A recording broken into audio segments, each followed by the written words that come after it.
Today, on behalf of the official opposition and the people of New Brunswick, I have delivered a complaint and an affidavit under the Members' Conflict of Interest Act to the Office of the Conflict of Interest Commissioner. The complaint is against Premier Brian Gallant and involves the Enbridge deal. What we have done today is the duty of the opposition. Any opposition of any party when a possible conflict is detected or observed. My opposition colleagues and I are in agreement that there might be a conflict as outlined in our affidavit, and we are following the prescribed procedure for such a matter. This is why we have the Office of the Conflict of Interest Commissioner in the first place. We take this matter very seriously. This is the first time we have taken this serious step regarding the actions of a member of the Gallant government, in this case, Premier Gallant himself. Any questions? What are the Premier's actions specifically here that you think are putting him in a conflict? Well, we outlined those in our affidavit. Essentially, the transition team head, who also was on the Executive Council giving key advice, all appointed by the Premier of New Brunswick, just happened to be the lawyer for the company. We believe that doesn't pass the smell test for us, and it never did, and it's just about time that we put this in to see whether or not it's legitimate or not. But is it Len Hoyt who you think is in the conflict, or the Premier himself? The Premier himself.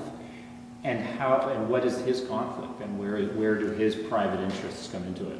Well, if you look in the affidavit, how can you have a Premier of New Brunswick elected, hire an individual to lead a transition team, then hire the same individual to be an executive council?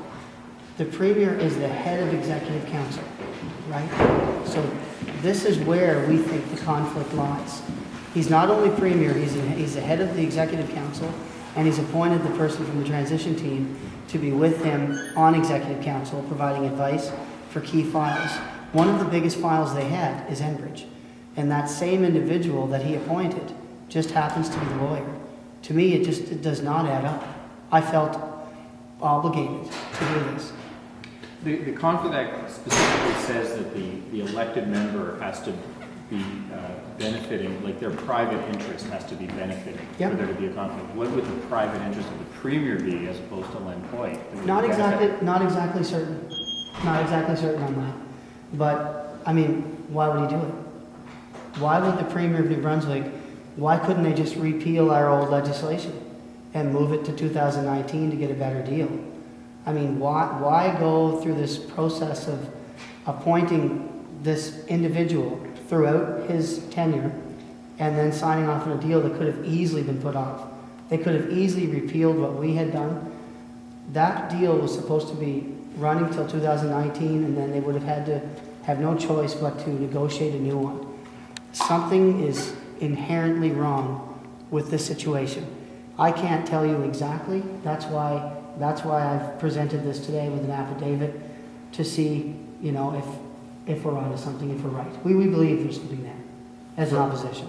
So you think the Premier Gallant will benefit from himself from this? He could, yes, and that's why it's important that the new Conflict of Interest Commissioner will review this affidavit and be able to tell the public what is going on there.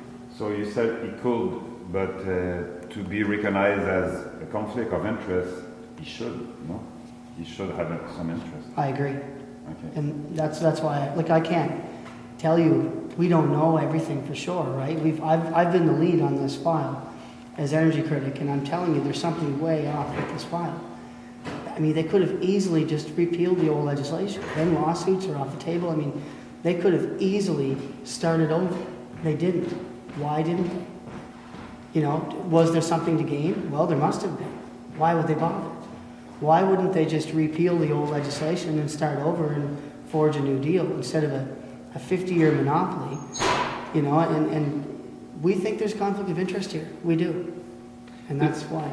There's a new Conflict of Interest Commissioner just appointed. Yes. Is part of this to test the process? No, not at all. I've never met them. I never met him or anything. Just, no, come on, Shock.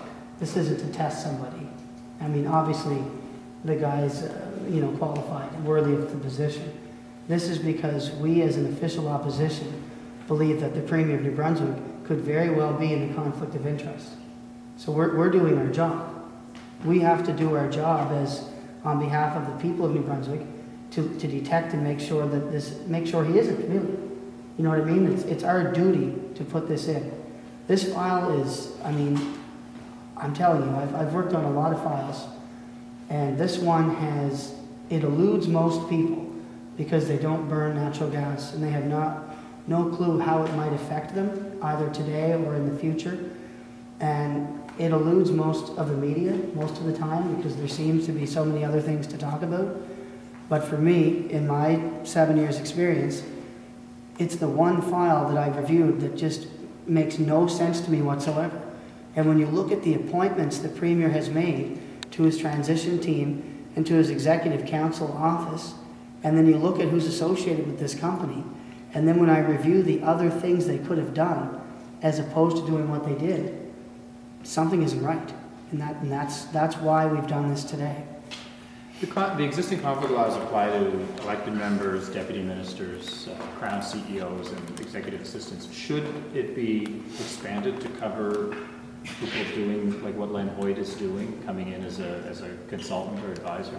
I'm not certain on that. Couldn't say for sure.